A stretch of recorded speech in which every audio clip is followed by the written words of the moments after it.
Oh, right, let's do a very quick check-in while this starts. David checking in, stressed out. I've been struggling with the airports today. But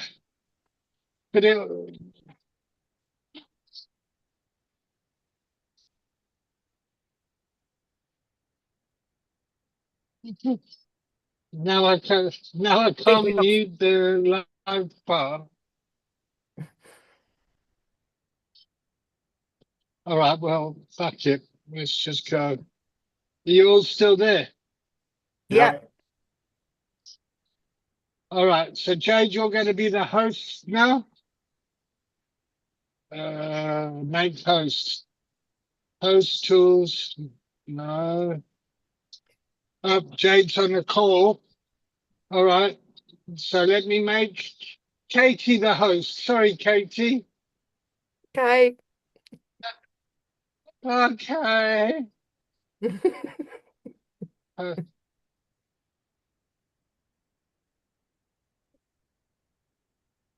fuck, why is it not working? Sorry, everyone. I'll be in a second. Okay.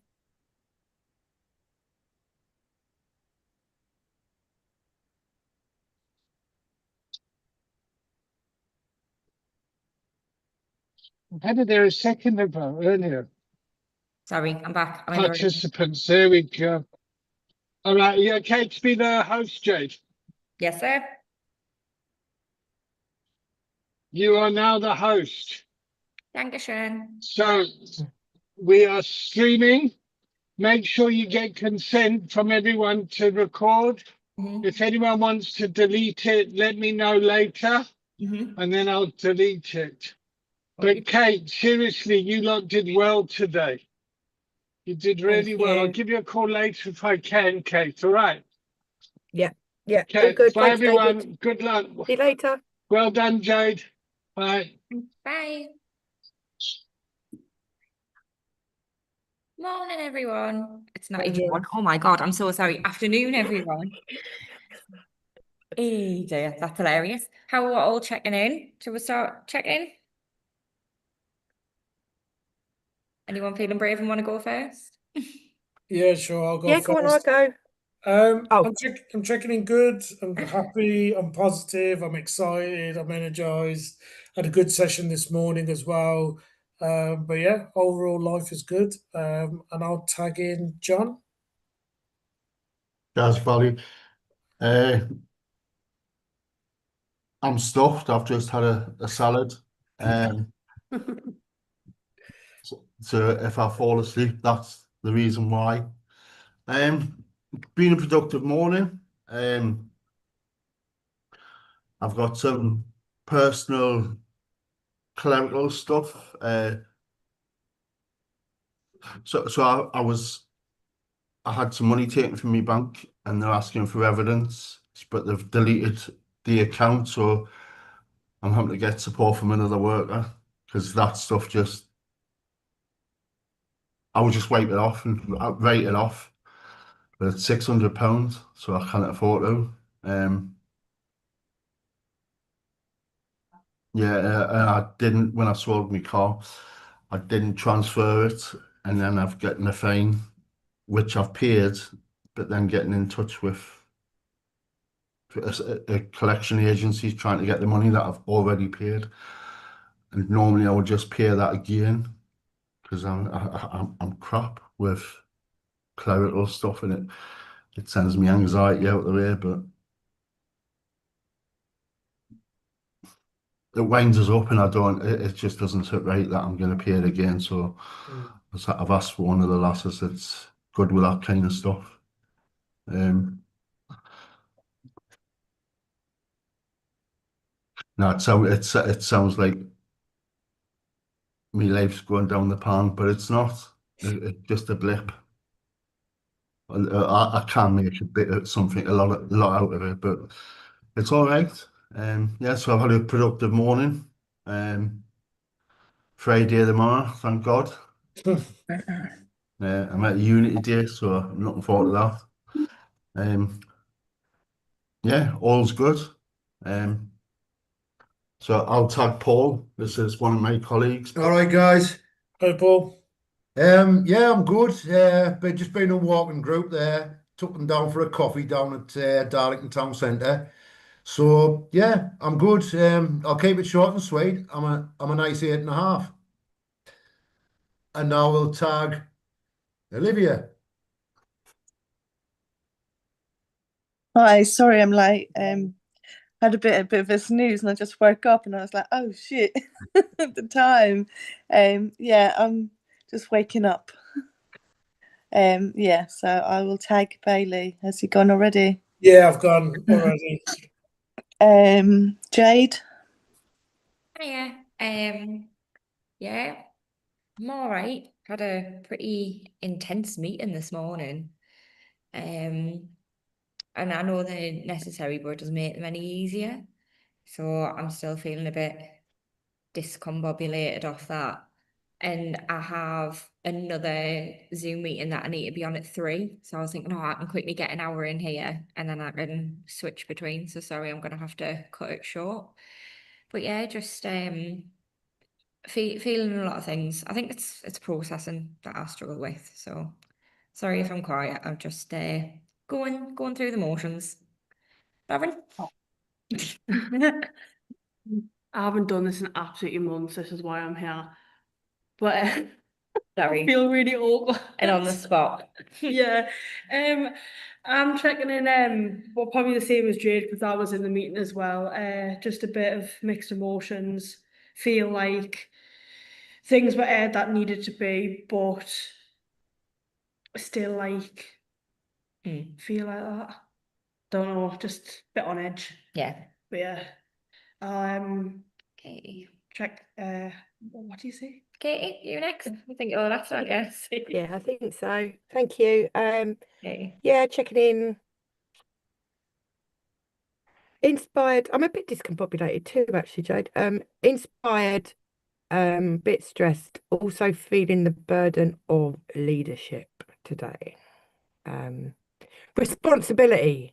You know, having responsibility is very uncomfortable sometimes.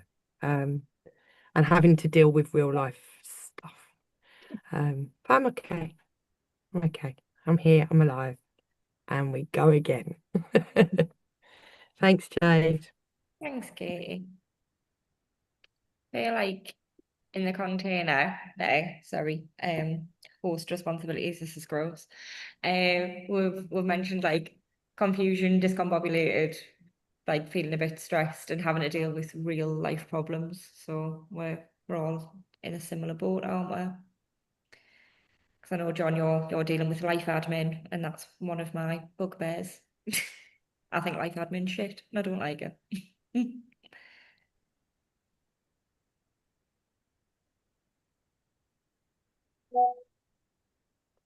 Yeah, I think when real life, because spend a lot of time avoiding that shit. And even now, like you, John, oh God, I've got that to sort out. I really don't want to do it. I don't want to do it. I don't want to do it. Bury my head in the sand, ignore it, avoid it. Someone else will sort it out. And now that I kind of can't do that, it's really uncomfortable. It's really like, oh God, I've got to actually be a grown-up. And I don't feel like a grown-up half the time. So it's a challenge. It's a challenge, isn't it? And I always think, and I'm sure you all know that, when you've lived through addiction and you have this arrested development, if you started using or drinking or whatever at 18, when you come into recovery, there you are, bang, again, you've got the head of an 18-year-old rather than 40-odd or whatever that may be. So, for me, I hadn't learnt the tools to deal with that. So I'm still navigating that now. I'm maybe at 25 now. I don't know, we'll see. But it's hard. It's hard, isn't it? It's not easy.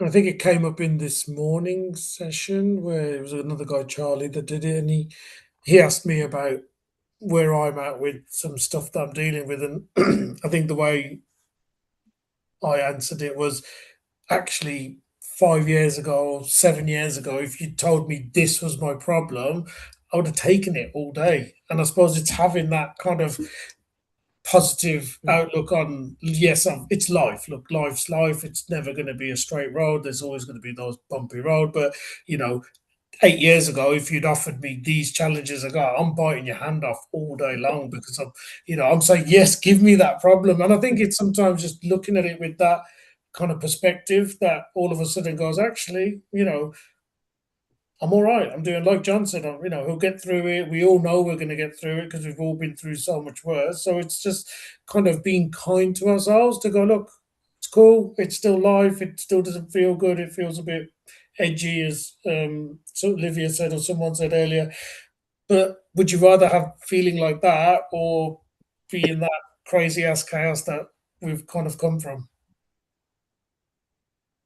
Yeah, I had thought that dealing with stuff that I wouldn't have to deal with that again, to the extent where, because I always knew I had anger issues and control issues, and I thought I'd deal with them, and then they would get easier. And it doesn't really. There's an awareness that it's not going to kill us, and the hole's not going to come and swallow us up, and that I can deal with it. I'm the king of procrastination. I like putting things off. There's always tomorrow. And I get a buzz, a feeling of accomplishment when I actually put the action in and I do what I'm supposed to do. And I rip myself apart. It's me that's the problem. I rip myself apart when I don't do what I should be doing. But I'll still not do what I'm supposed to be doing, even though I know it's going to make us feel better.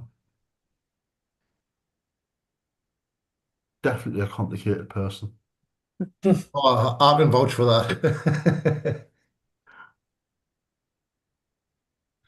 But I think it is with all of us, we're scared of new challenges, but when we actually do these new challenges, they don't actually feel that bad. Does that make sense? Yeah, totally. Yeah, you know what I mean? It's like, oh, can you do that? Oh, fucking, I've never done that before. But when you actually do it, it's like, do you know what? That wasn't as bad as I thought. You Yeah, know? no.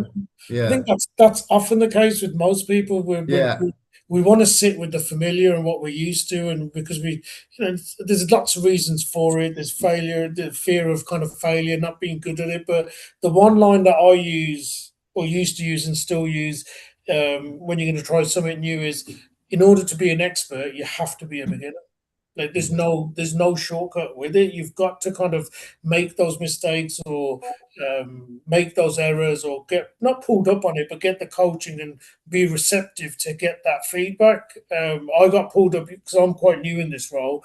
So one of my managers had a call with me yesterday because in my coaching sessions, someone's that I was coaching's reported that I've overshared. So I was like, okay, cool. And then I had a coaching session just now in between the morning session and now, and I've taken on the feedback, and it went so much better. It was like so I've cut out the stuff that of the oversharing. I hardly shared at all. I mainly asked him questions and made it all about him, and it was it. I've walked away from it feeling better because I think it's that thing of you've got to constantly when you try something new, you're never going to nail it straight yeah, away ever. Nobody yeah, is. Even if you yeah, do, that just could be beginner's luck, and you're going to mess it up later on down the line. There's got to come that period of learning when you're doing something new, and there's no shortcut with that. If you're trying something new, the chances are you are going to be shit at it when you first do it. But it's about taking the feedback on, learning whether it's from yourself or from others to get to a stronger place of doing that. And then all of a sudden, and that gives you that should give you confidence to try other new stuff because when you're going to try something else new, your brain will go, well, I was anxious and nervous trying about that, but look at me now, I've nailed that. So do you know what? I'm going to be all right. Be kind to yourself and enter it with the right intentions. And again, you'll get as good as you can get at anything within your capabilities. Can I ask a question about that, please, Barry? Yeah. So I'm really new in working in recovery as well. I've only Yeah. been at Recovery Connections for 6 months. Yeah. And I had the opposite problem to you. So obviously you're saying yours was about oversharing. At first I didn't tell people I was in recovery. Okay. Because I was scared of that judgment because I was like, oh, well, I'm meant to be the professional here, so they Right. can't that I've, do you know what I mean? Yeah. It became really weird. because then some people did know because they knew it was from Yeah. outside work, and they were like, "Why are you lying?" Like, "Oh shit, why am I lying?" Yeah. And then I think I've entered the realm over Christmas time, maybe because that's quite a difficult period, isn't it? Yeah. Of oversharing. And Okay. I'm really struggling to find that balance of like, where do I draw the line of me telling my story to help other people come out of their shell to it just being me telling my story for the sake of hearing my own voice? Okay. So the feedback that I got yesterday from one of our managers who's been with the company, she said, you don't need to share, you don't feel compelled to share your story. Just share that you've got lived experience. Then through the coaching, if something comes up that you have got some of your own personal experience that you want to share with them, ask for permission first. Say to them, look, I have got an example there. Do you mind if I share that? And then more often than not, they're always going to say yeah. And that's what I just did in this coaching session. So I think I only ended up sharing maybe 3 or 4 times about stuff that he'd said where I could kind of relate to.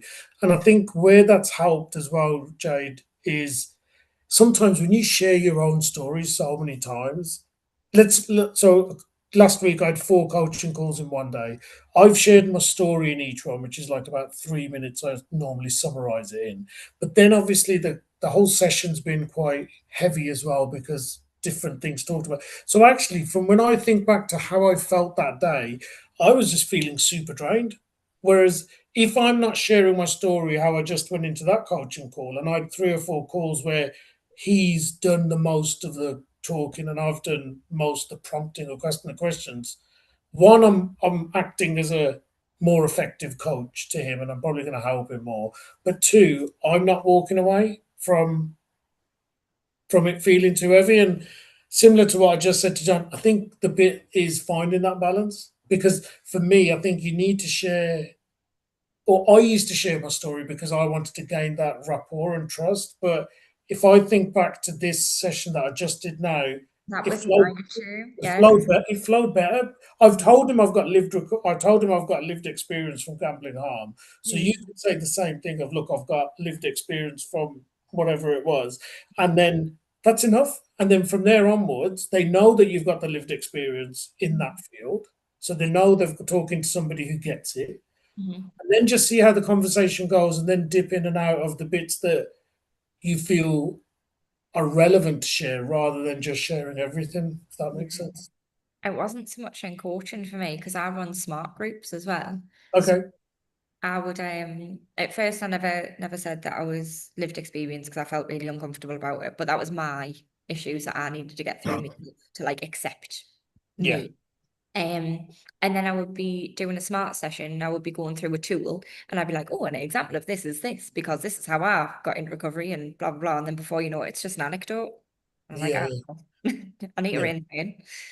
So yeah, it makes me feel better though that you've had a similar experience with sharing because I thought, oh God, I'm rubbish at this job. What am I doing? And you're gonna have that. You're gonna have waves of that, and I suppose when you're new in it, similar to what I was just saying, just try to be kinder to yourself. Just take it as a learning. Don't if somebody does kind of say do it like this, try not to kind of take it in any kind of personal way. Just try and have the end goal inside that you're trying to, you're learning, you're new. Like I said, you're not going to nail it straight away. There is going to be a bumpy ride, and just kind of embrace it and take on the feedback, and then try new things out. Try new things out, and the stuff that you feel flows well and works well, hold on to that, and the stuff that doesn't work so well, try and replace that with, speak to your colleagues, ask them, how did they find it? Because the chances are, Jade, they probably either went through the same stuff or probably still thinking the same stuff anyway. Yeah. And are other people feeling that way? I'm not alone, am I? Yeah. Like, No. please, someone else chime in. No. Jade, just getting back to what you were saying there, Jade. Like I work, I'm support worker in the day hub. So every time somebody was leaving day hub, I took it personal. Yeah. I was like, it's my fault. I'm not doing my job properly. Mhm. But over time, I've realised that the success rate isn't great, and that we can't make people come here. We can't force people to be here. And I've had to wind myself in and say, don't take it personal. Just be when somebody leaves, don't think it's your fault. Do you know what I mean? So I know exactly where you're coming from. Yeah. I come from a place where, from a very young child, there was me. I was full of shame, and so when I was in treatment and told that if you're not trying hard enough, if you're not trying, if you're not feeling you're not trying hard enough, so because I denied myself so much as a child and as an adolescent and then even into my adulthood, um, because of shame, full of fear of rejection, humiliation, Failure. and I still don't like making mistakes. Yeah. I can feel myself getting hot flush when I do it, and my head starts spinning. But like I said before, it's not going to kill us.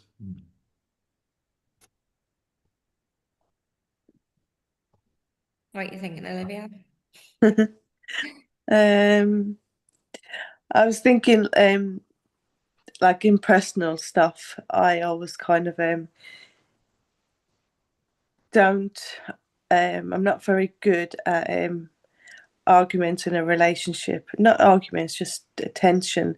Like my childhood was very chaotic, and then my ex-partners have been quite kind of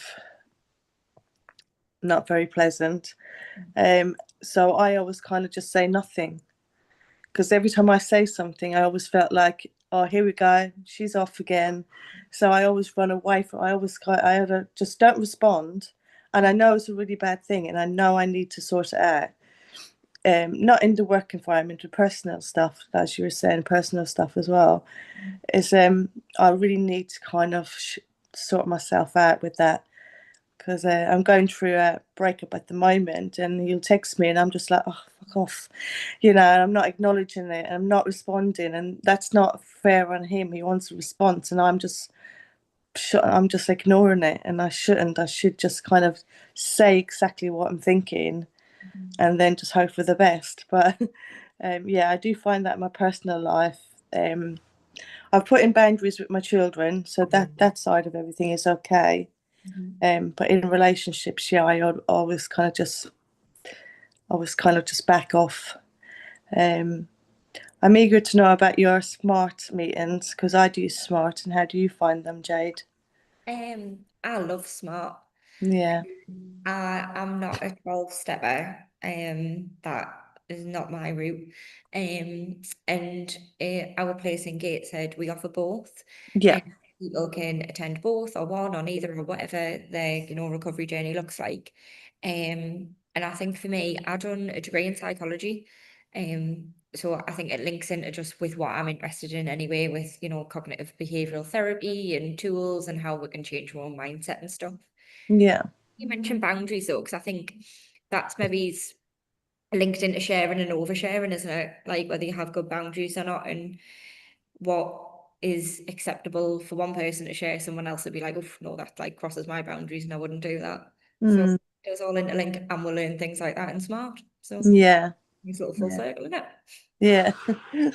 Do you have anybody bring in any other, like in AA, into your smart meetings to start talking about AA in there? Yeah, sometimes they'll bring things up, and I let it slide-ish, because if it's relevant to them. So if like part of their recovery capital and the tools they use is going to church as a coping mechanism, then that's fine. Yeah. Because that is like a physical thing that you are doing. But if they start saying like, oh, I hand it over me higher power, I'm like, oh mate, where's your accountability? Right. It's Okay. heated. So, but Okay. it's just the nature I'm of a bit like Jade. I came through I was a smart person. I wasn't a 12-stepper. Yeah. Yeah, I found smart agreed with me more than the A and the E and all this Yeah. sort of, yeah, definitely, Olivia. Yeah.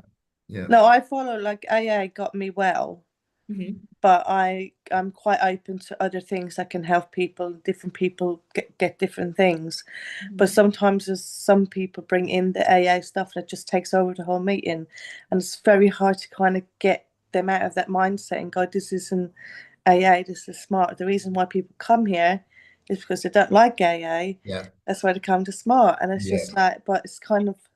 What you thinking, Barry? I just wanted to ask, what is smart? Because I don't.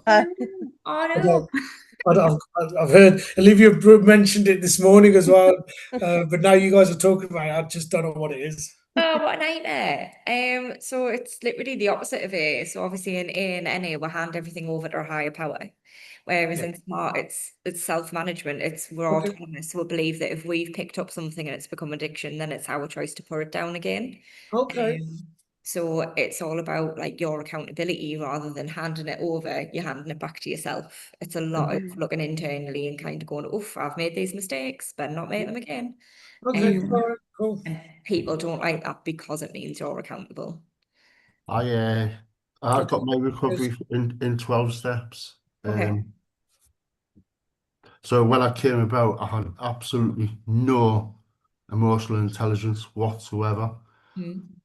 Past relationships, a specific relationship, the most loving relationship I ever had. I say that it was the most loving, even though we sold drugs together. We sold cannabis and ecstasy. But she's not like me. She could take it or leave it. And she used to wipe the floor with me in an argument. She'd have us all over. And I can't argue. I couldn't argue because I had no emotional intelligence. And the only thing I could come back with was, oh, fuck off, you slag. It's all I had. I had nothing else. And I cringe when I think about it now. Doing 12 steps, and you can do this with SMART. You would have to do this with SMART. It's about learning what triggers you, what your emotions are, learning tools how to cope. You know, the only drug problem I had was I couldn't get enough. You know, drugs was the solution. Yeah. Until they became the problem. Yeah. I've realised that I'm the problem. Whether someone triggers us, I have to take that back to me. The fact that I get anxious when I'm thinking about dealing with a bank, you know, everything comes back to me. Have you ever been to a And SMART I, meeting, John? yeah, I know I cannot do this on my own.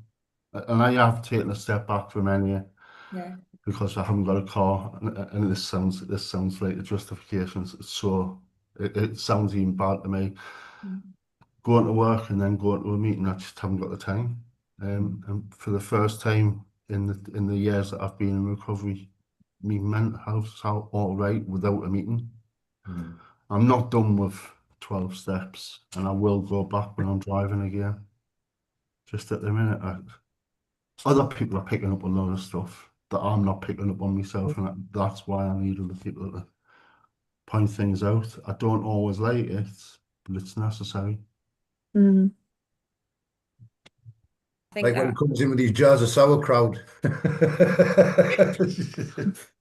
think what you've just said there, John, just really resonates with me because I think that's why I never shared it first, because other people will pick up on things and what if they pointed out something that I didn't like. So that's why I never told anyone I was in recovery, because I didn't like that about myself. Yeah. So I wasn't willing to admit it. It's cool to be in recovery now. Yeah. You know, so there was a post on Darlington Facebook about how the town's going to be trying to be more mindful and supportive around people with addictions. That's And good. it was in half and half comments. Some they've made choices, fuck them, the harm they've caused, and then there's others that are saying it's what's needed. This is only a good thing, you know. That's Kate, life, wasn't it? Katie, I think you're the most southern in the room. Has Kent got recovery cities? Not like a thing down there, or is it a Has it northeast? got what, sorry? So, recovery cities where No, not at the like moment. super socials and stuff like that. Yeah, no, not at the moment. That's something we'd love to push and do. But no, not at the moment. I wanted to go back to what you were saying about how much you share and that kind of thing. I think it's, we are in lived experience recovery organisations, so it's important for people to know that we know what they're talking about. But I think a really good template for that is the WAIT acronym. Why am I talking? What am I bringing to this session? What is am I speaking because I want to tell you about myself and I want to work through my stuff? Or am I talking so that the person can recognize I understand and I've been through it, and even I Katie, may have some suggestions. Katie, I couldn't hear anything you said there. Don't know Oh, why. sorry, did I cut out? You were just like, your mouth was moving, but nothing was coming out. Oh, okay. I heard it. Sorry. All right, I'll quickly say it again. Summarise. Yeah, go again. I really like the weight template. So it's, why am I talking? Why am I bringing this to this conversation? Am I doing it for my own benefit? Because I want to talk about me because I'm great and I love sharing my shit. Or am I sharing it because it's important to this other person's perspective to see that they know where I'm coming from, that I've maybe experienced it, that I can maybe offer them some suggestions, which may be helpful going forward. And I think, Jade, that it's natural, isn't it, to want to keep that and maybe not over influence people. But I always caveat things with, in my experience, and for me, doesn't need to mean to say that's going to be for you, but this is what I did.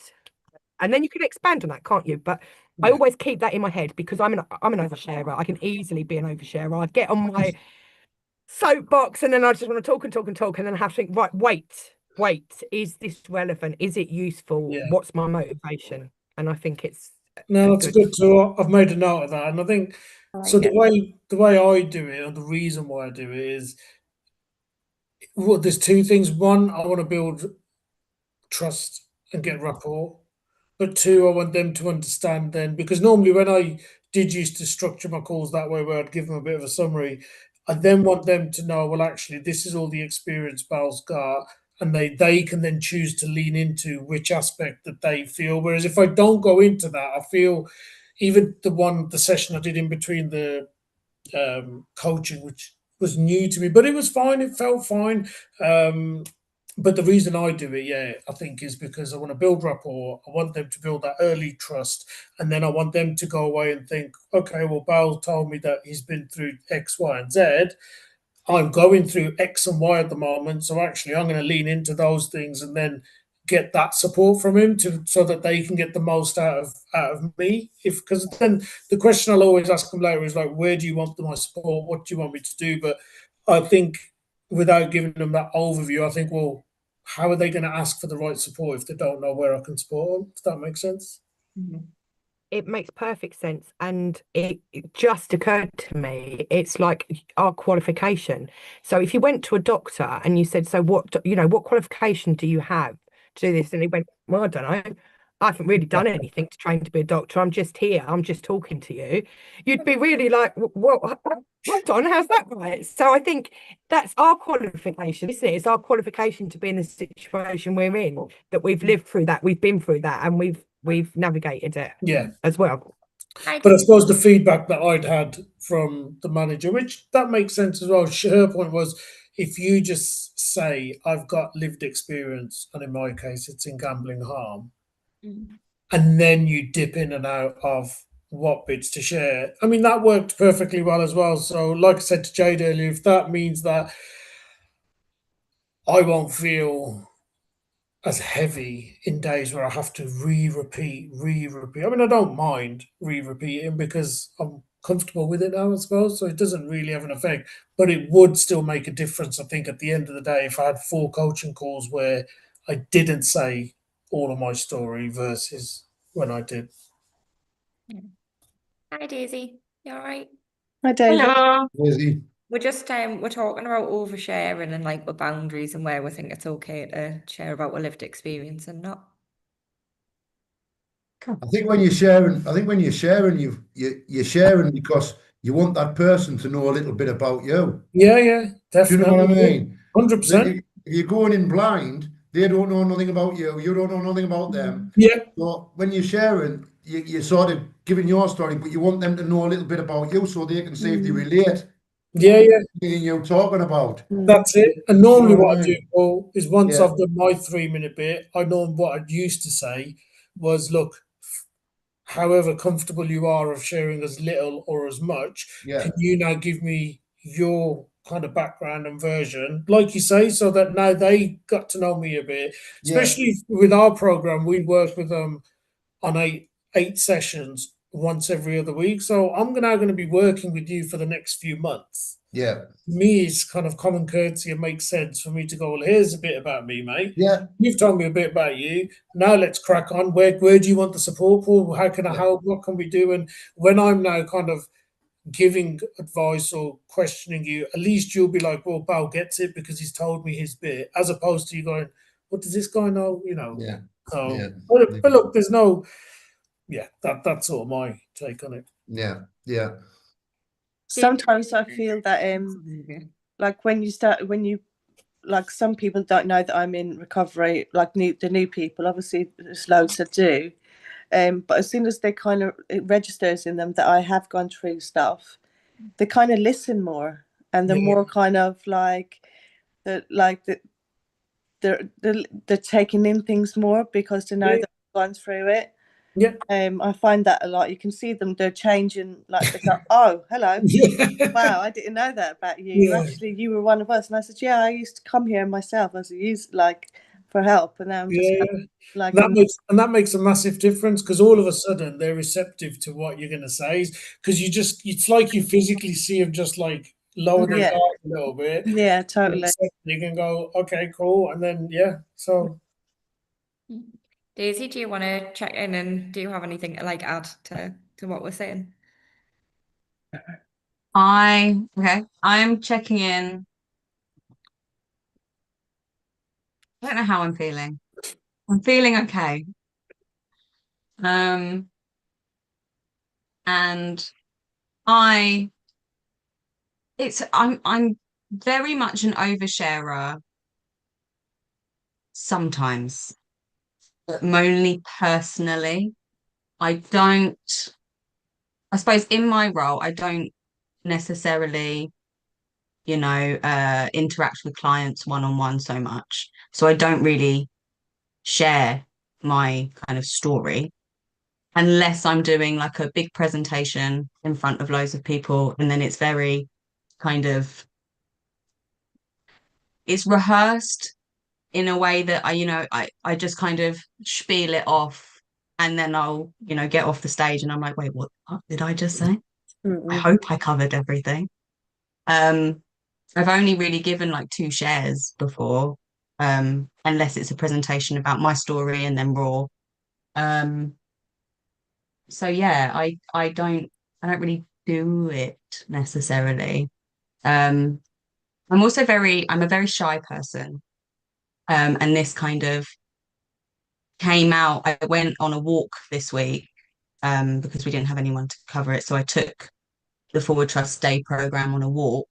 Um, and I really felt like I really wanted to connect with these people. I really wanted to share about Raw and, how we can help them once they finish the day program. And I really found my kind of shyness and my fear really I felt myself putting up that barrier, and I'm really struggling to kind of, is this now when I talk to them, because they're all engaging in a conversation with each other. I'm like, is this the moment that I speak? You know? So I think that kind of highlighted to me that I need to get better at not being so shy when when in like a small group of people. I'm very good on a large scale or one-to-one, but when there's a small group of people, I still really struggle. And I don't know why I'm still struggling with that. Yeah. I thought large scale would have been scarier, like the more people in the room, the more intimidation. I No? don't know.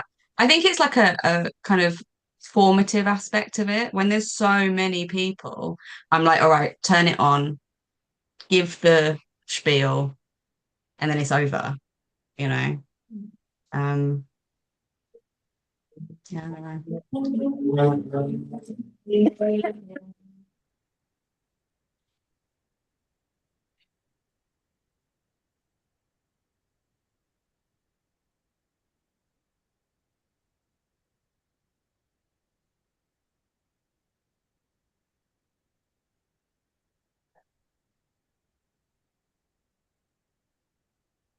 think as you go on, what you're prepared to share will change. I was quite guarded in my first year, and then I'm not sure how clean I was, but I heard someone share this was in a mutual aid meeting, and they said that they used to fantasize about being a rock star, pop star, karate, Hong Kong Phooey, and a football star. And I thought I'll never share that, you know, because I just didn't want to be judged.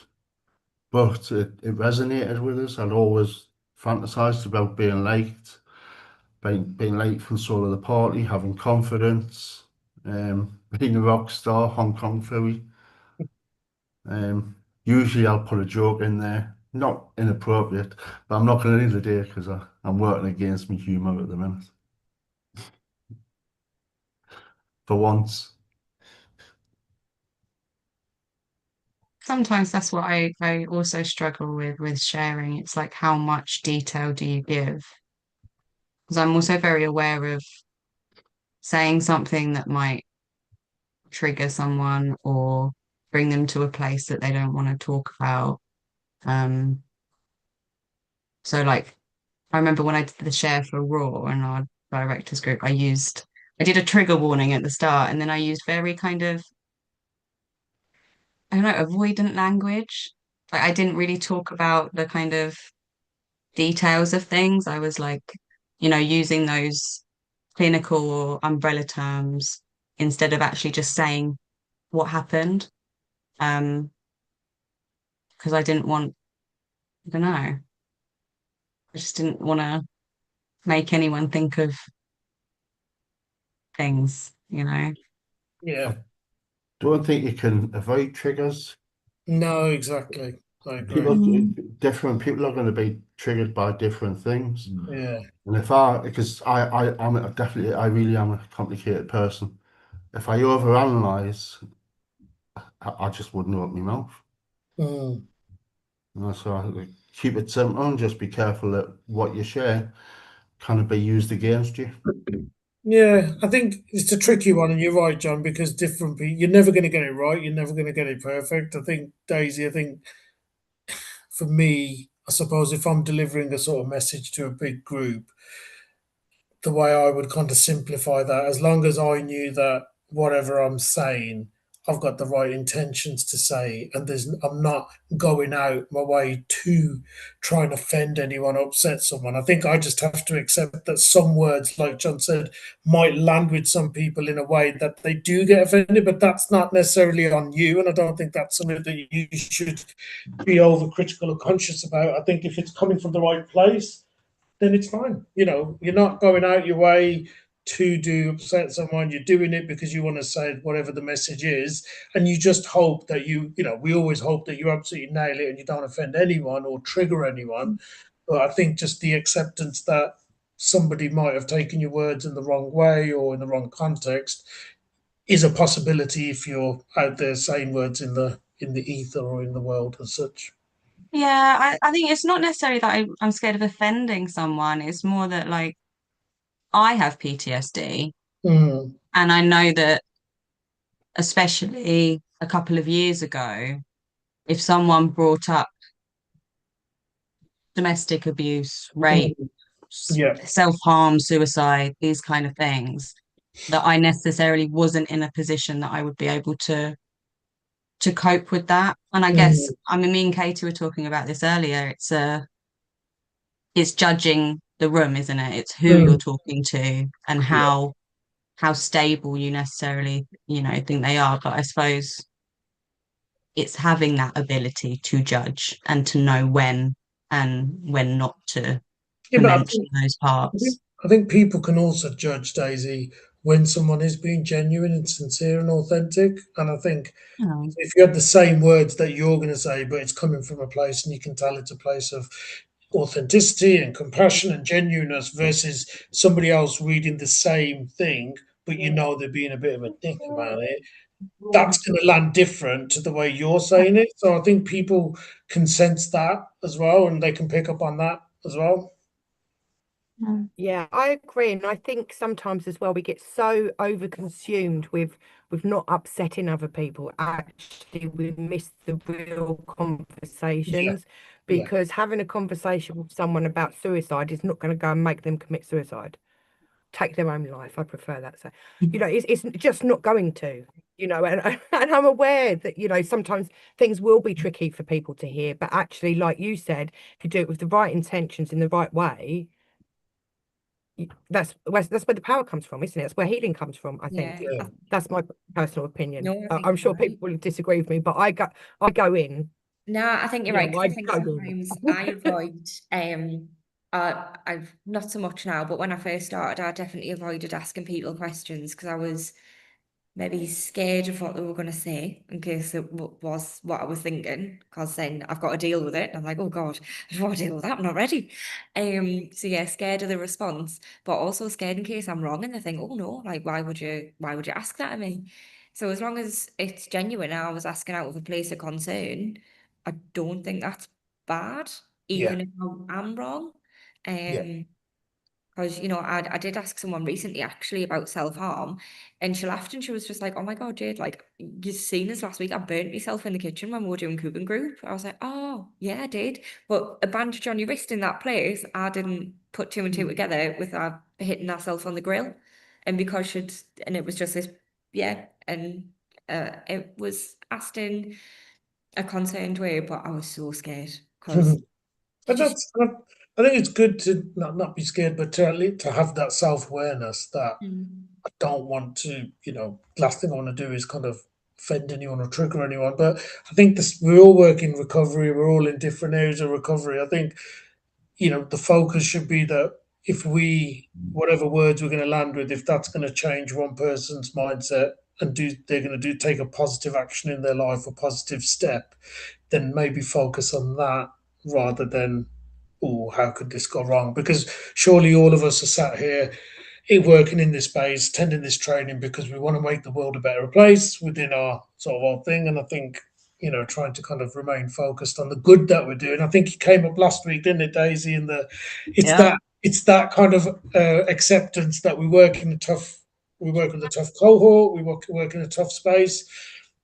There probably is going to be less kind of positive results than there's going to be more negative, but it's focusing and harnessing on the good that we're doing, and and just keeping that focus there. I think, Paul, is it you who works in like a prehab coach?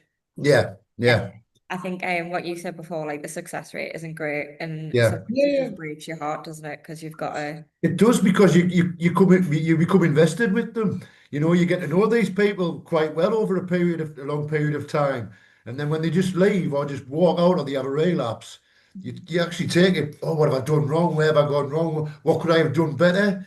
But then you've got to sit down and have a word with yourself and just say, do you know what it is? It's not actually my fault. Do you know what I mean? And Yeah. getting back to what Daisy was saying before about the triggers, we're never going to be able to get away from triggers. Like I might say something like, "Oh, I took the dogs for a walk in the park," but that might be a trigger for somebody because they might have been a drinker in the park. Mm. So you're never going to get away from being able to trigger people. You know what I'm saying?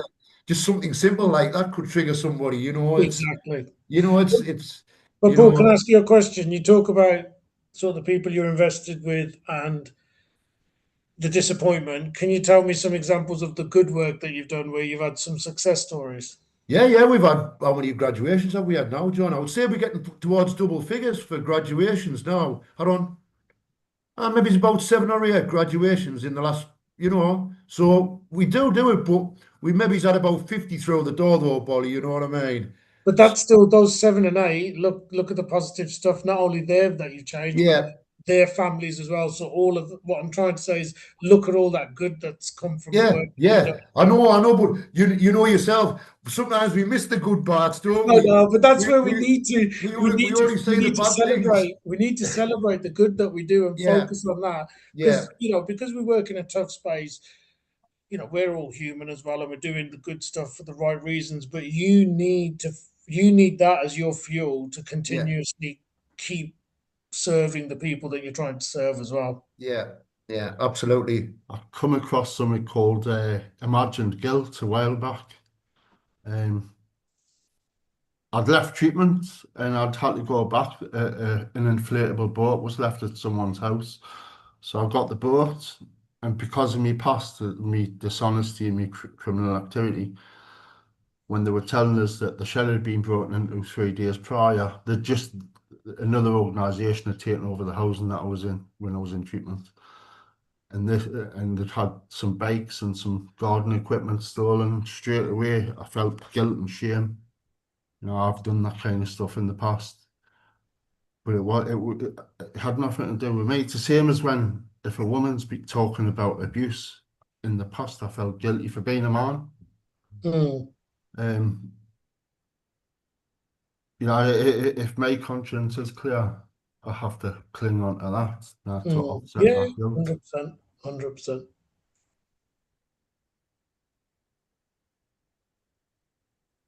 I think with like having clear consciences and knowing that we're doing the best we can as well, it's like, okay, you were saying before, sometimes people don't see what we're doing as the best thing. So you were saying when they were trying to get Kent and stuff as a recovery city, and people are like, oh, well, they've made their own choices. Like, it's hard, isn't it, to convince people of the positive? I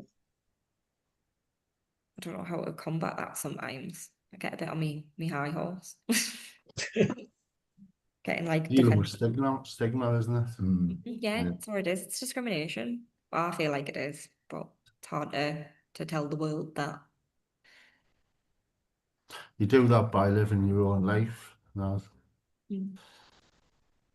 But One then on person can only that do so front, much. Jade, so that when I think we as a society have a duty to make sure that we're supporting different cohorts in the right way, so that we don't build up the next level of cohorts. And I think people that have that kind of view, it's like, well, hang on, in one breath you want to just have a moan about it and say, well, these people have made their own choices, but what are you actually doing then to help improve that situation? You can't, pick one. You can't just sit there and do that. You've got, we're all, the way I see it, we're all doing something to kind of improve those areas of recovery, so that the resources are there, the tools are there, the education's there, the prevention's there, so that actually we're contributing to creating that better society. Whereas those people that are just saying, oh, well, this, and having those judgmental kind of eyes and views, what are they actually doing about making it a better situation?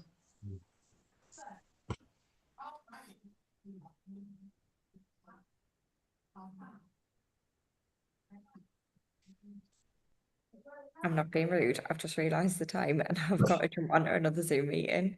Well, you said you had to go at 3. I did, and I've got like 4 minutes to have a wee and get back. No, but thank you, because Valley, I feel like what you said about your meeting and how that sort of changed your coaching styles just sparked this lovely conversation, hasn't it? About like sharing boundaries, our lived experience, when do we put it out there, when do we not? And then John, it's out living our lives that's gonna stop that stigma and discrimination, isn't it? By being good examples to Yeah, everyone. I agree. Yeah, so I'm gonna have to jump off. I don't know if you want to See you later, continue. Jade. Bye. See you, Jade. I'll Bye. meet you next, and then I can be off skis. So thanks everybody. See you Bye, next. Jade. See you Bye. later.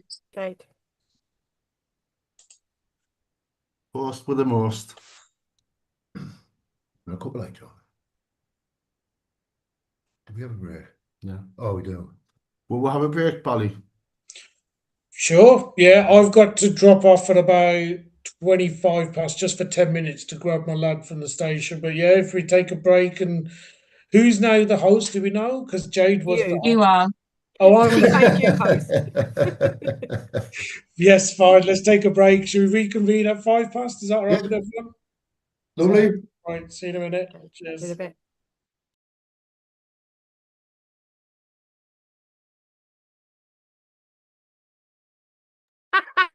Daisy, I saw that. Couldn't resist. Loved it.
Marcus, how are you doing, my friend?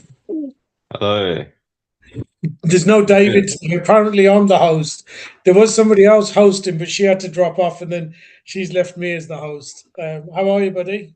I'm good. I'm good, thank you. Good, good. He's slacking. How dare he? Missed you this morning. Yeah, I was I was standing in for David for another thing, so he's really, Oh, really okay. slacking today. Yeah. No, I'm joking. He's probably busy. So we'll just wait for everyone else to come back and then get started again. Sun shining there where you are, Marcus?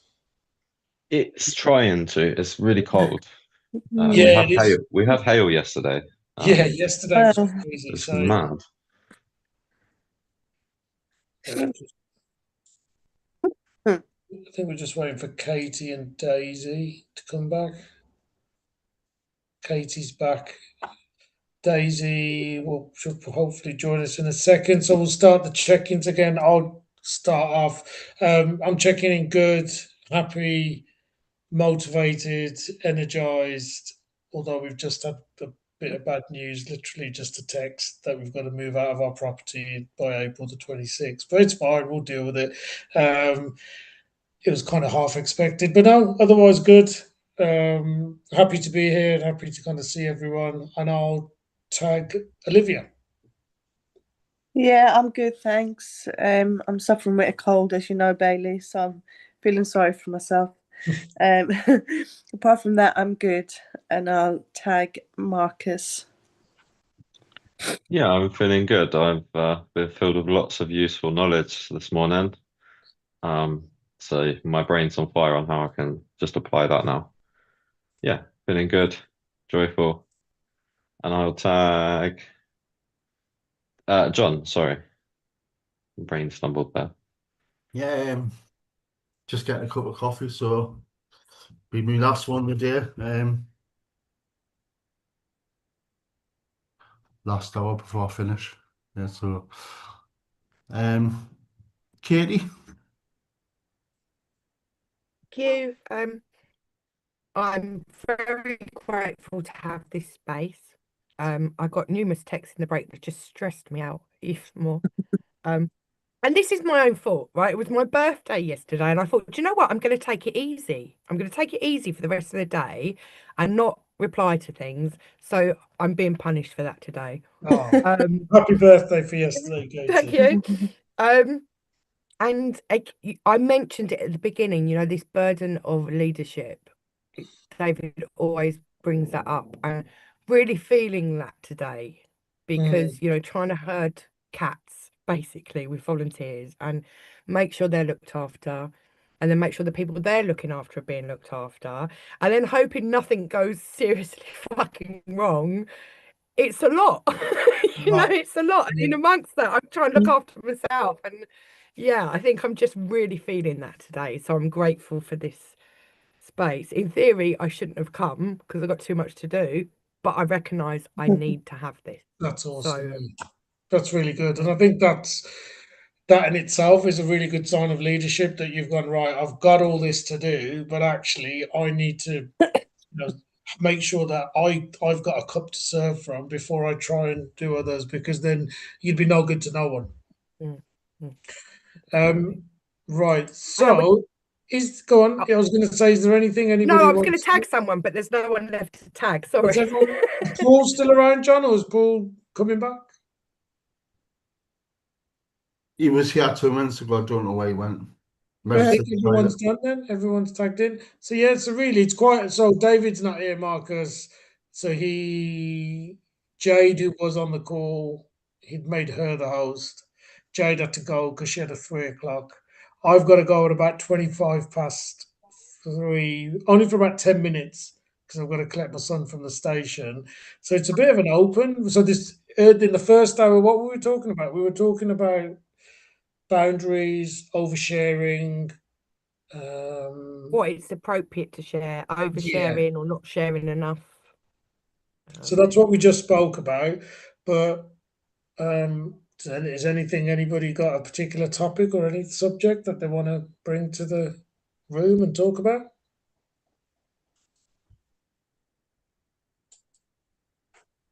So I was literally just going to come along and just stick my head in, but I had quite a challenging call as a service user. This little project and crusade that I've gone on to try and improve it. So I used to work, I was a service user, and then off the back of like the lived experience panel, I got a job. Yeah.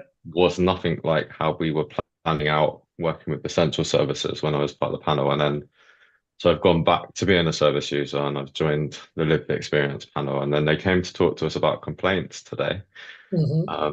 So it was, I felt sorry for the guy.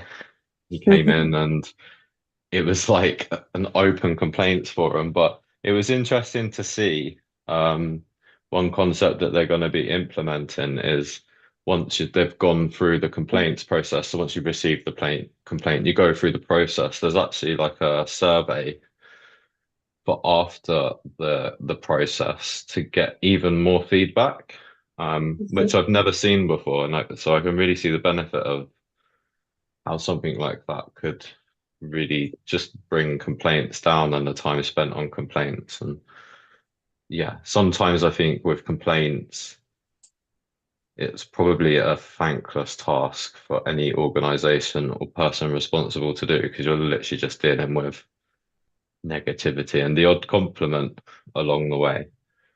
Yeah, I just thought I'd chuck that out. There's an end of complaint process survey that may, as a concept, might just help other people in their organizations.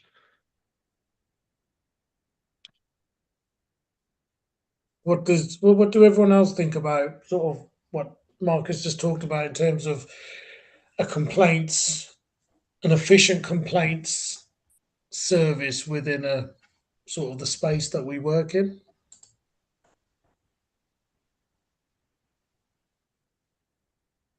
Has to be transparent.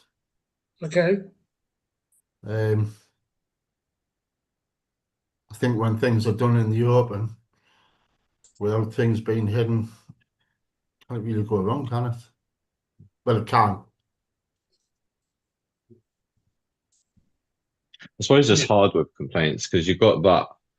I suppose what you was talking about earlier, like what to share, what not to share, and how do you acknowledge someone's feelings without throwing your hands up in the beginning and completely shooting your own organization down when that might not be the fact, might not be the case. Yeah. How does it make you feel, Marcus? Like, what did you learn from it or get from it? Because I know that you have some complaints going on. Well, it is in regards to that complaint. Granted, some of the questions that were asked, they came to do like a show and tell of their complaints procedure, and then when they were asked questions, they were like weren't expecting it. So the answer was no, we hadn't thought of that, or it was very vague and that. But to see like a survey or something, so that because once the complaint's done, it's done, isn't it? You kind of want to move on. But that might not be how the person's feeling and might encourage them to disengage from the service. So I feel good to see that they're trying along the right lines. But yeah, I don't know. It's made me think about that process and what I'm trying to build as well. And I'm trying not to be a serial complainer. I'm just trying to be a constructive member of like the professional community. But when we get it wrong, 9 times out of 10 it goes really wrong, just through a communication breakdown. Yeah, I don't know. Do you get many complaints? Does anyone? I don't Katie, actually have know. I you? mean, I'm relatively new to our organisation, so I don't know. Is the honest answer. Yeah, I'm not sure from our point of view. I'm going to really touch wood on this.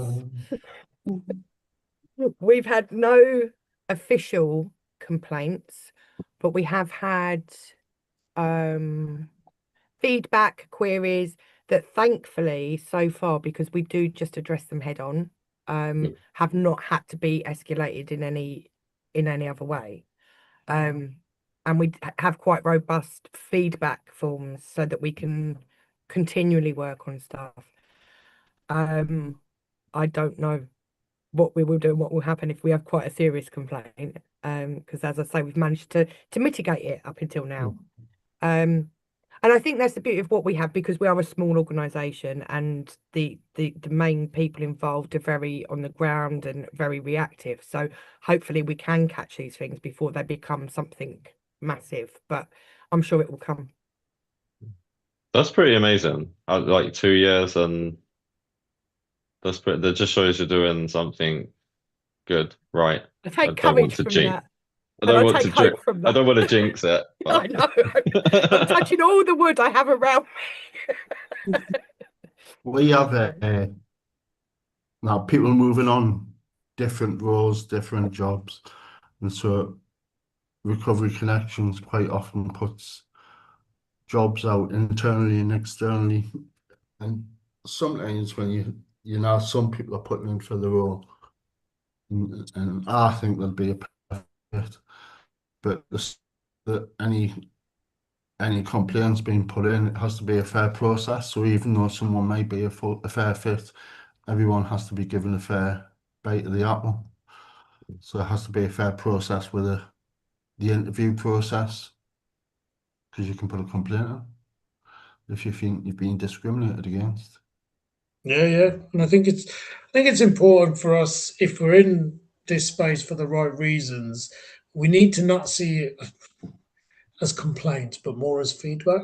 Yeah, Again, I think we just need to just put complaints has that kind of negative connotation to it, whereas feedback, whether it's positive or negative, if we're, like I keep saying, if we're in it for the right reasons, we should welcome that feedback, because we're trying to improve the service to our service users to be the best possible recovery support that we are, to make sure that the work and the energy we're putting into it is doing the most good for the people who need it the most.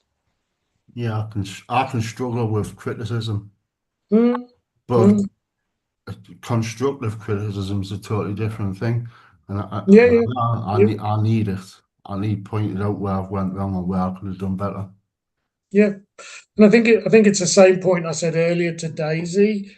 It's the way it's delivered. If someone's giving you criticism because they're being a bit of a, you're going to pick up on it, and that's not going to land well. If someone's giving you criticism because I genuinely want you to be the best version of yourself, and I'm going, John, look, I think you could have done this better. You could have done da da da da. You're going to feel that level of authenticity, and you're not going to mind it then, because you're like, you Yeah, know what, Ali wants the best out of me. He's saying it for the right reasons, as opposed to somebody else being just, doing it because they're on a power trip, or they're just whatever the yeah. I reason. had something pointed out a little while ago, and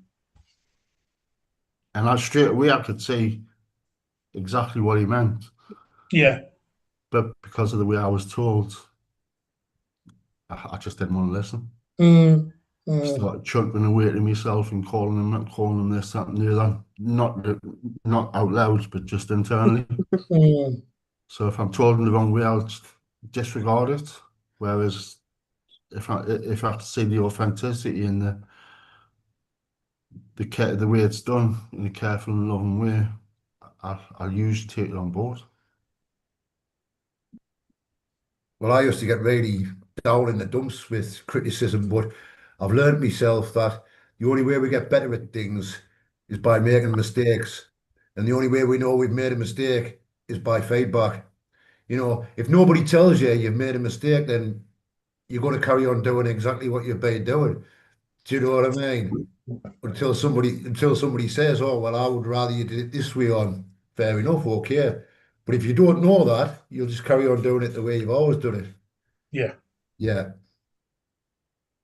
I think that's why everything in the way I've been supported in my recovery has been a suggestion.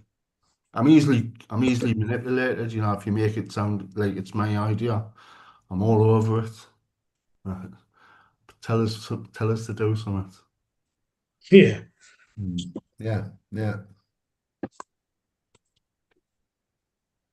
One thing I found was quite interesting about like that meeting I was on is the whole process. They consulted with a psychologist because they do get multiple complaints, and it's generally something's going wrong. It's just the way the complaint is being portrayed seems problematic, especially like in the structure. Like they had something like 309 complaints in the year to date, and if it takes 10 up to 10 days to resolve one of them, that's like 2 years of work for one person. And then you've got to go to the team.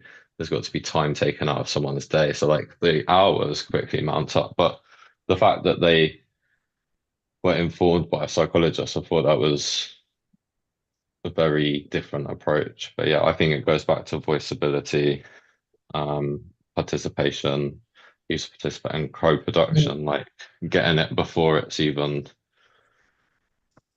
getting that feedback is valuable.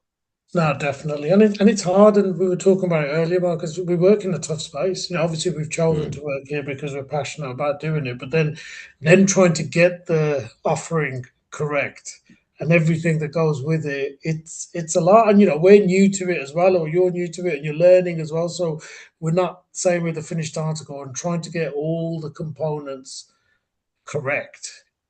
It's a tough job. It is. It is. Daisy, welcome. We're just talking about complaints procedures. So Marcus earlier on was reviewing the sort of complaints procedures, and we're talking about should it be classed as complaints or feedback. Do you want to check in and then also kind of give us your thoughts on how you would deal with sort of complaints, feedback at Raw? Yeah, thank you. I'm feeling the same as I was 20 minutes ago. Sorry, I had to take a call. We call it feedback. Okay. Because it puts that nice little positive spin on it. Yeah. But also because I think it encourages people to tell us the good things as well as the bad things. We've had quite a few and far between complaints. You know, some things have come up. I did say we've had no official complaints, though, Daisy. Don't make me look a liar.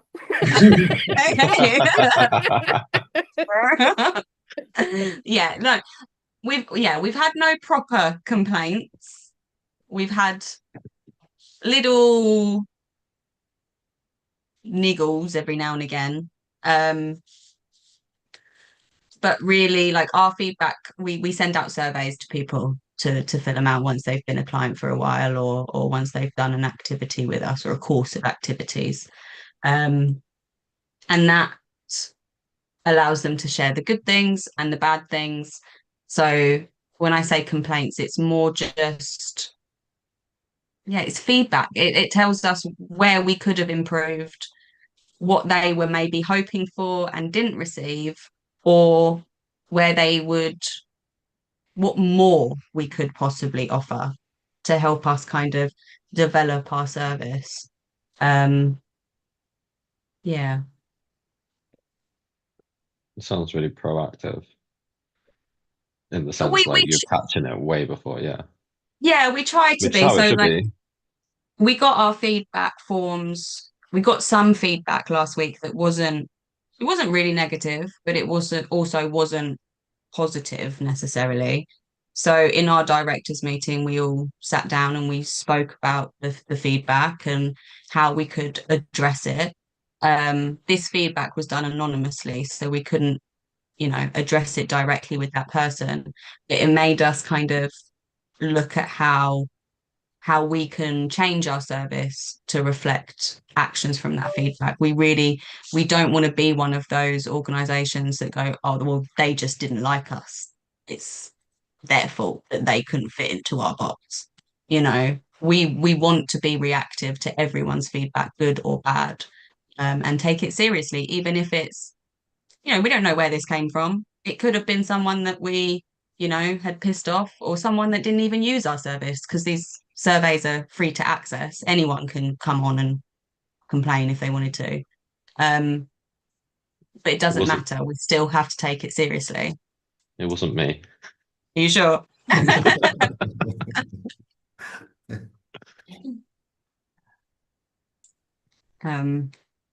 Yeah, I think being reactive to feedback is really, really important for us. It's like key to what we want to be doing.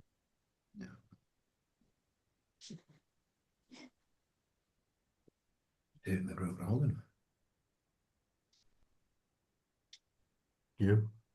And I mean, it's also, you know, what was given to us in feedback wasn't something that we could fix. You know, it wasn't a, this was my specific problem. And then we could have, like, you know, spoken to an employee or changed wording or, you know, done an immediate action to make it better. But we have taken it on board moving forward on how we can develop the service to reflect that. And Yeah. I think that's it more, isn't it? It's the service improvements and it's bending towards what people are actually looking for from us. Yeah. And that's the point, isn't it? Developing towards what's going to be useful to the community as a whole. Yeah.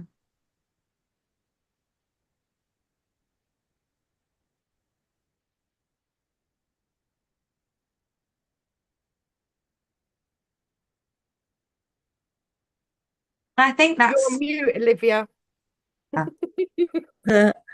Okay, I say I don't want you to hear me sniffing all the time. Yeah, this has kind of come up really good for me because I've been asked to go in and they're doing a task and reviewing in group programs at the place that I supervise, and they've asked me to come along and be part of that. So I've never had a feedback form from my Smart Recovery group or the Kettering group, so I will be saying I think we need to do feedback. If anybody else has got anything that I can throw at them as well, it'd be helpful. See where they come from. But yeah, I'm sure Marcus will give me a few things to write. Yeah. I think feedback forms, like as a service user, when I have used services, it provides a reassurance as well that you want to hear the voice, you want to get it right, and because there's organizations out there that they're literally just fending the front lines. They're just so deep in they don't even have the resource or capacity to react to a complaint. So when they get one, it's like, oh shit. Like it takes out a whole team, and then the service user is the one that's affected. So it's really proactive way of like feedback forms and even just checking in like mid-session, you know, like David does. Like we check in like in and after the breaks. There's the opportunities there, temperature check in the room, like yeah, before they even go away and get into their feelings about it, you can resolve it there. And I think that's also why we call it feedback, is because we kind of don't want it to escalate to a point of a complaint. You know, we don't want things to be so bad that someone feels the need to put in a formal complaint. If you have a little like niggle, just tell us and we can change a service before it gets to the point where you're like, you need to put in a complaint. If that makes sense. Yeah. Yeah, and Daisy, before you joined, I said we're quite lucky because we're small and we are on the ground and we can react to anything that comes up very quickly. So hopefully stopping that becoming something bigger. Yeah. It's very important, isn't it? Yeah. And actually, you know, we've had conversations even this week about making kind of clear routes to clients on who they can talk to. You know, we kind of realized this week that if a client maybe wasn't happy with their peer mentor, they might not know who to reach out to other than the peer mentor themselves. So, you know, we've changed our kind of forms so that when they're onboarded, they're given who they can reach out to. And volunteers have this anyway, of who they can speak to if they're worried or unhappy or whatever. But I think it's important to have that that kind of background structure of actually, if you're dealing with a volunteer and you're unhappy, you can also reach out to this person or this person, and they will, they have that oversight to deal with it immediately for you. Because you don't want someone being unhappy and they don't know where to turn, and then they're emailing your info inbox in the hopes that it reaches someone important enough to deal with the problem, So I think, especially as a service user, knowing where to turn when things go wrong is really important.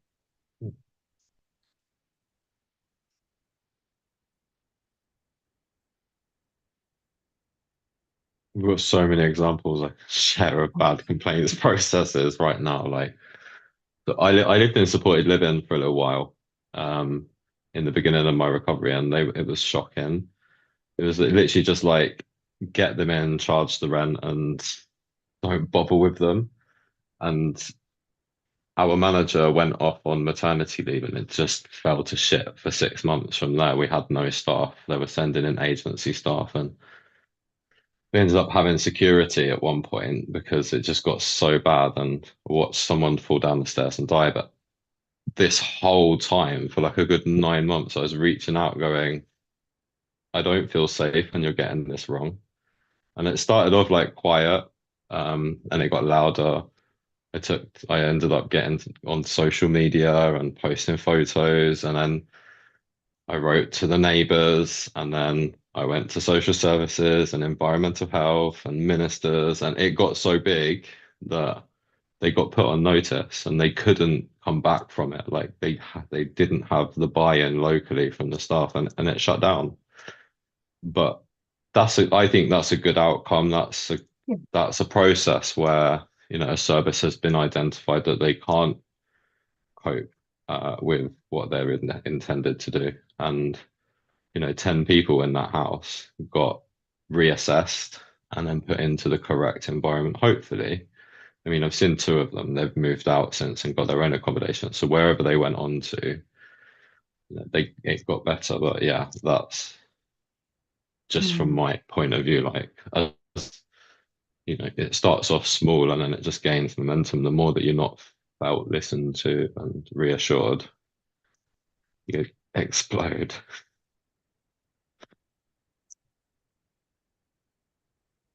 And it also, like, talking about it, I find, like, recently, because like it's one of the key drivers for me to do what I want to do, is some of the experiences I've seen others have, but talking about it, people don't trust me because they're like, oh, he's going to complain. Like, even I've heard it even in here, like, and that's not the case. Like, that's when I was in a certain place, and with a certain service and a certain level of incompetence, I suppose is the right word. So, yeah.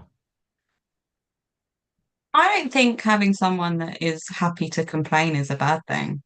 I'd much rather someone say, actually, I'm unhappy with this, because then we can deal with it. It's how the service reacts to your complaint that matters more than the fact that you're a complainer, surely. 100%, yeah. And you probably helped a lot of people as well. Well, I do. Moving on. I sit next to people who are in that same headspace where I was. I had the knowledge and the capacity to speak out. Some people are really disabled in the ability to reach out when they're in the midst of addiction or mental health. Like, it's the last thing you want to do is go through like a 28-day procedure just to be told that we're going to fix it. And it's not going to actually work. But sorry, I cut you off there, Olivia. No, it's all right. But yeah, it's good to advocate for people.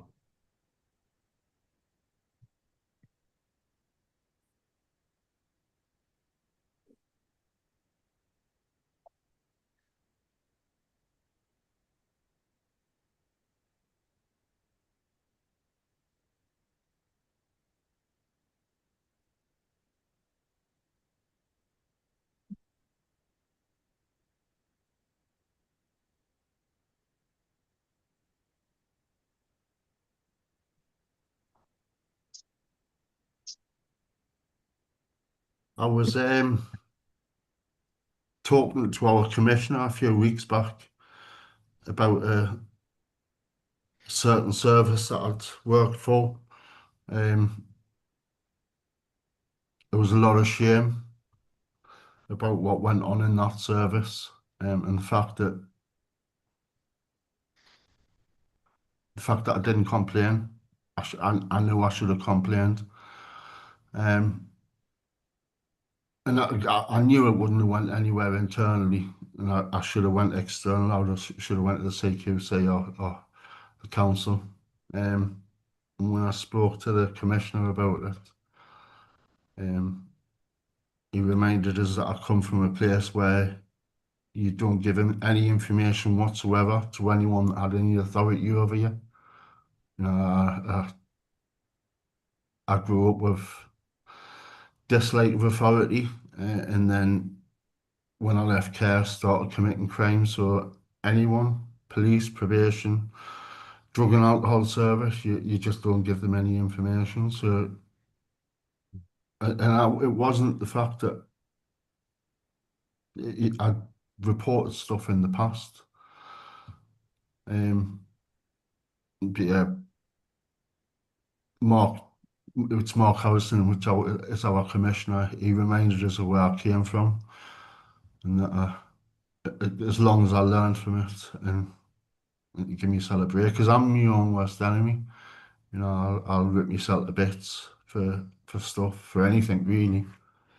I mean, I'm not so bad now. I am a lot more kinder to myself. But yeah, the fact that I should have spoke out about this, the whole service. Yeah, I don't live there anymore, so I don't have a problem talking to whoever, the police. Now I report stuff to the police and whatnot.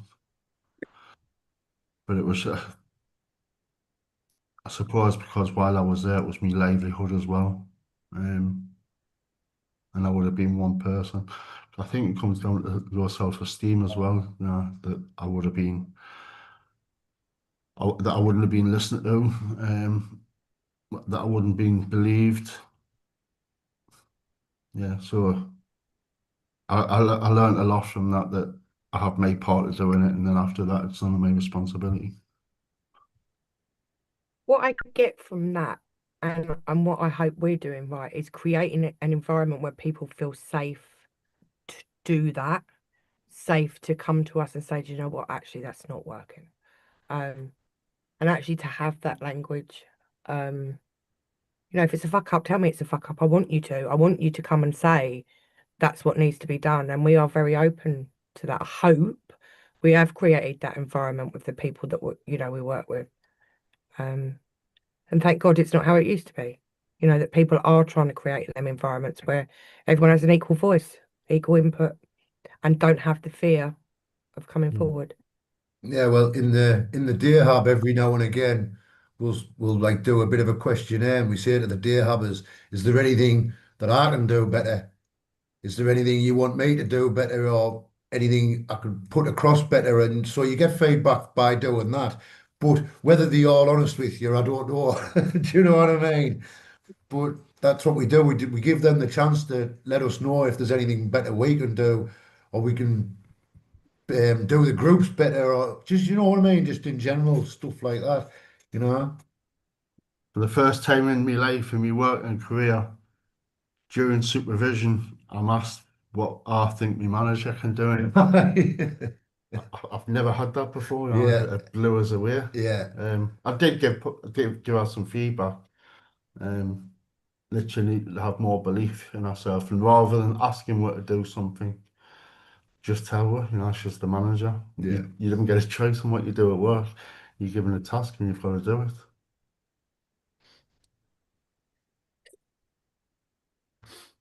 It's nice to see that you have that opportunity with your manager or like in supervision to like talk about, because I think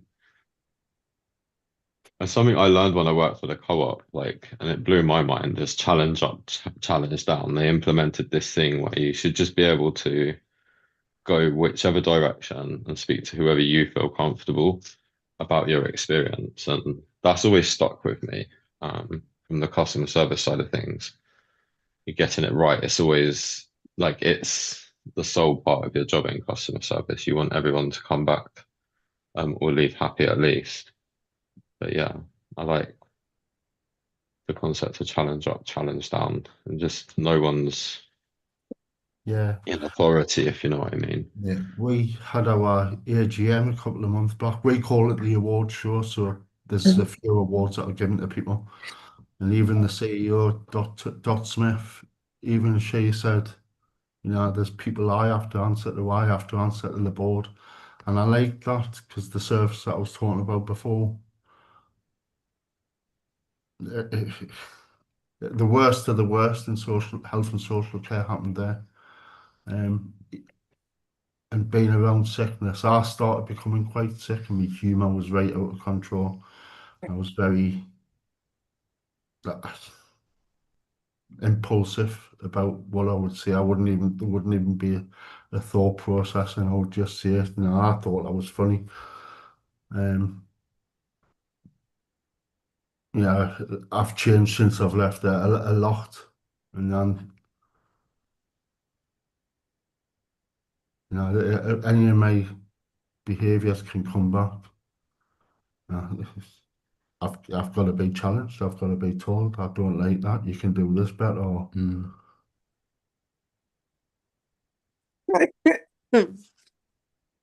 We all want to be the best at what we do, don't we? So, like I say, the only way we can do that is by listening to other people challenge us and telling us what we should at. Do you know what I mean?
Yeah, like.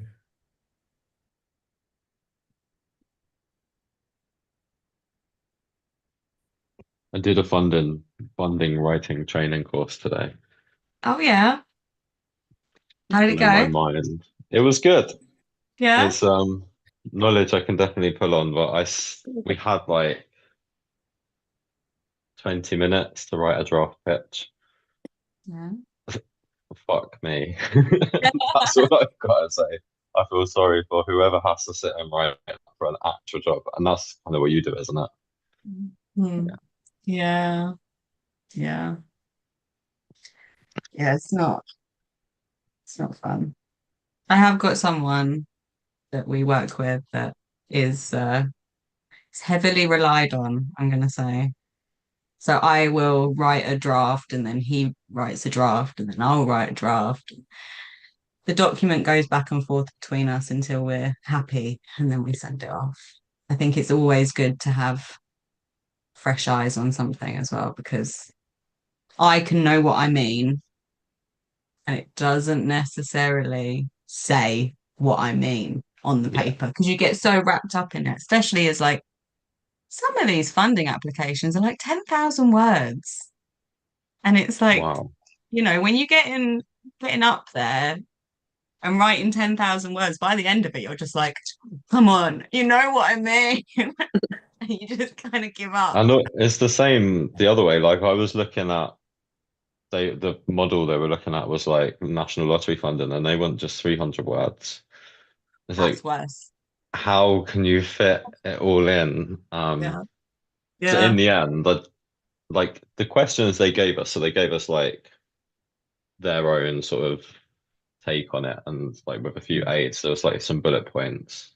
So that Mhm. helped. and I had to do it on David's thing, Okay. which I know nothing about really.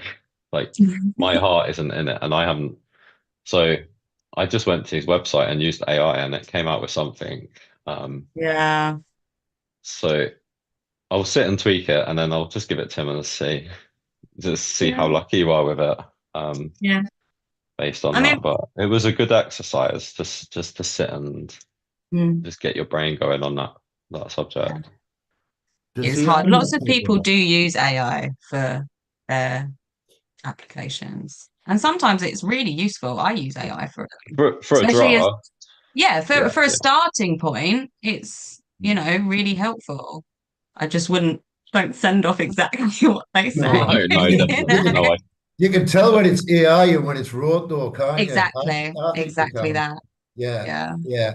Well, what do you do then, Daisy? Just have a look at AI so you can get some bullet points and stuff like that. Yeah, Yeah, or like I will write a draft yeah, and then I'll give it to AI and they yeah, go, you spelt this wrong, you've done this wrong, it's over the word count, that's not going to score high. yeah, And then I'm like, okay, it gives me working points to go, yeah, all right, maybe I need to reword this bit, think yeah, about this bit a little bit more.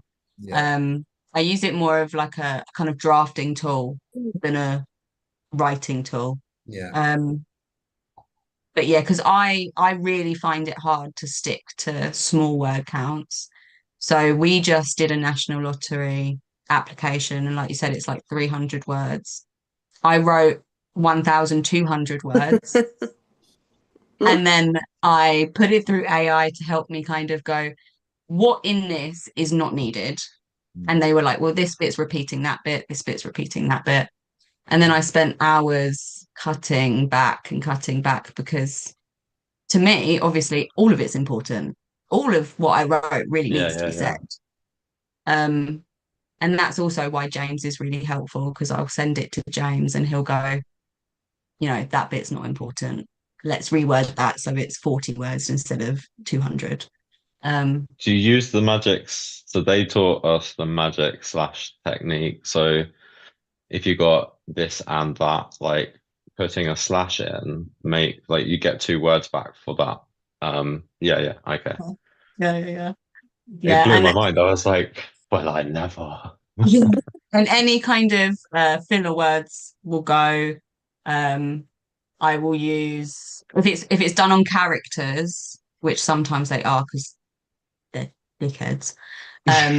I'll then use numbers instead of typing the number out, And then there was one that they had given the word counts in words, and then when you went onto the portal, it was actually in characters. So all of the full stops and commas and all of that then counted towards the word count. So I was way over. And I was like, do you think they'll notice if there's no punctuation anywhere in the paragraphs? I was like, please. But instead, I spent the time to write it all out again with proper punctuation, but under the character limit. I hate it when it's in characters because especially as I use sometimes quite long words. I'm like, even recovery is a long word. Come on, don't put it in characters. Put it in words. Tell me who it is. I'll go and complain for you. Oh, it's so annoying.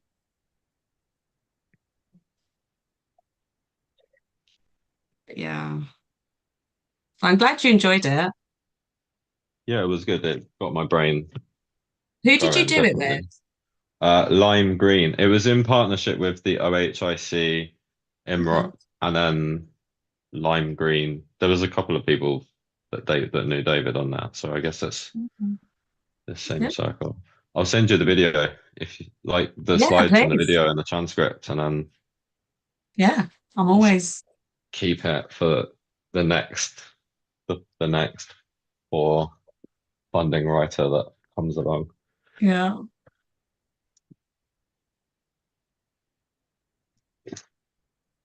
I guess I'll just share it on the school platform and then everyone can access it. that'd be great. Why not? Sorry, guys, that was a long 15 minutes. I left the house, went down to the main road, temporary in traffic, like honestly kills me. What have I missed? We were talking about complaints. Feedback. Yeah, feedback and complaints. We were talking about being reactive and reflective as services, making sure that clients felt safe enough to also be honest with us about feedback. And then we were talking about funding. Okay. Marcus had done a little day course on application writing. Right, okay. And we were talking about using AI and the frustrations of word counts and character counts on applications. I mean, that's an area that I've never got involved with, but I've heard it's really, really tough, like to do the constant applications and get majority of the time just getting rejected to then do more bids and more bids. Is that what it's like for you guys, for the ones who do get involved with it? Absolutely. Really? I don't think I've ever been rejected this much in my entire life. Oh, It's getting me, it's good. It's been building my resilience for rejection. yeah. When I first came into Raw, I was really lucky because the first couple of applications I put in were successful, and I was like, haha, I'm brilliant. It's like my rejection rate is 0, and then since then my success rate has plummeted. But we're not going to talk about it. It's fine. It's fine. It's good. It's good for character building. Exactly. Exactly that. I needed some rejection in my life, I think, and clearly I got it now, so it's fine.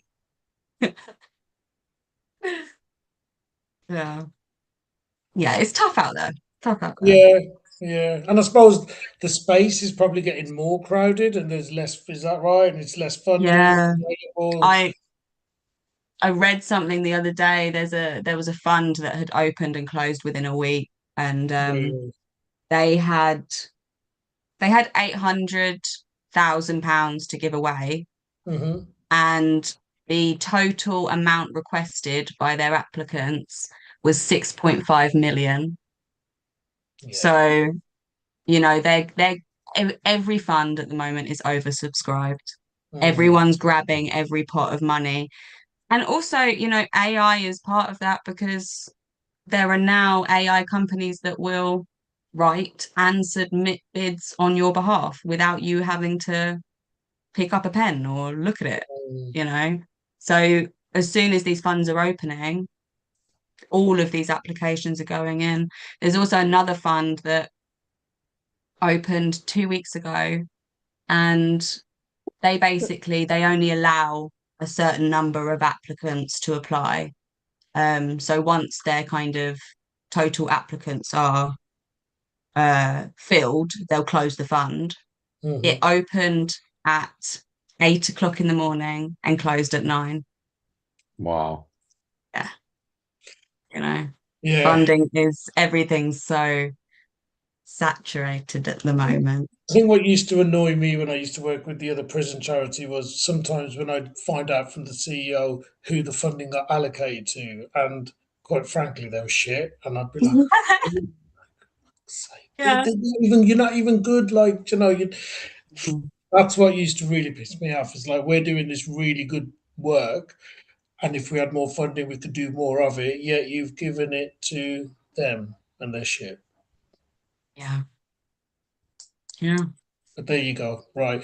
I'm just conscious of time, so if you want to start checkouts, Daisy, you may as well kick off. If you don't mind. I'm feeling fine, the same as I did when I started. Which was, remind me. Which was unsure of my feeling. I don't know. Yeah, I'm feeling fine. Good stuff. Marcus, do you want to check out? I'm going to pass it on. Yeah, I'm feeling good. Feeling good. I need to sit and process and just wind down for the evening because that's a lot of information today.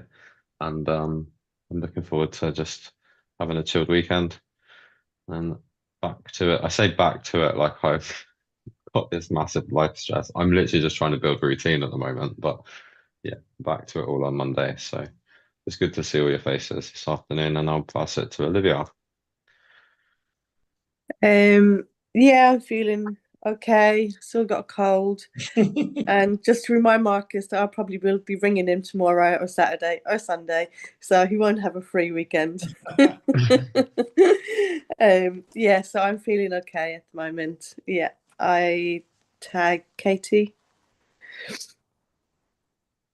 Very appreciative of this space. Still feeling stressed. That second half didn't help with the amount of text messages I got come through.